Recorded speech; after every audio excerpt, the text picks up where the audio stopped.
சாமிக்கே கற்பூர தீபம் சுவாமிக்கே ஐயப்பன்மார்களும் கூறிக்கொண்டு ஐயனை நாடி சென்றிடுவார் சபரிமலைக்கு சென்றிடுவார் சுவாமியே ஐயப்போ ஐயப்போ சுவாமியே.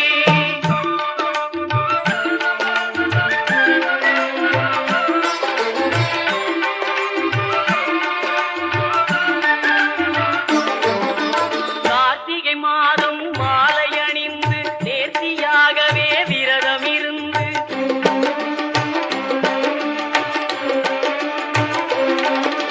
பார்த்த சாரதியின் மைந்தனே உன்னை பார்க்கவே